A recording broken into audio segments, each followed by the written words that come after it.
Quinoa rice வச்சு இட்லி தோசை எப்படி பண்ணுறதுன்னு பார்க்கலாமா? இது ப்ரோட்டீன் ரிச் ஃபுட் மட்டும் இல்லைங்க, நிறைய ஹெல்த் பெனிஃபிட்டும் இருக்குது. வெயிட் லாஸ்க்கும் ரொம்பவே ஹெல்ப்ஃபுல்லாக இருக்கும். அதுக்கு 2 cup quinoa rice, 1 cup idli rice, 1/2 cup உளுந்தம் பருப்பை ஆட் பண்ணிக்கோங்க. அதை நல்லா வாஷ் பண்ணி எடுத்துட்டு 1 ஸ்பூன் வெந்தயமும் அதில் ஆட் பண்ணிக்கோங்க. அப்புறமா அதை 2 to 3 hours நல்லா ஊற விட்டுக்கோங்க. அது நல்லா ஊறி வந்ததும் அது எல்லாத்தையுமே கிரைண்டரில் போட்டு நல்லா ஆட்டி எடுத்துக்கோங்க.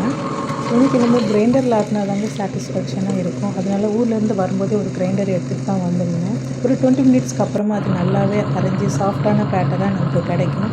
அதை ஒரு பவுலுக்கு மாற்றி எடுத்துக்கோங்க. நான் இது ஓவர் நைட் ஃபெர்மெண்ட் ஆக விட்டுருந்தேன். பார்த்தீங்கனாலே தெரியும், நல்லா பொங்கி அழகாக வந்திருந்தது ஃபெர்மெண்ட் ஆகி. எப்போவுமே பேட்டரை ஃபெர்மெண்ட் பண்ண விடுறதுனால அது ப்ரோபயோட்டிக் ரிச் ஃபுட்டாக மாறுறது மட்டும் இல்லாமல் மைக்ரோ ஆர்கானிசம் ரிச் ஃபுட்டாகவும் மாறும். ரொம்பவே நல்லதும் கூட. இதுக்கு நான் கோகோனட் சட்னி தான் ப்ரிப்பேர் பண்ணியிருந்தேன். நீங்கள் பார்க்கும்போதே தெரியும், பேட்டர் அவ்வளோ சூப்பராக ரெடியாக இருந்தது. தோசைக்கு ரொம்பவே அழகாக வந்திருந்தது.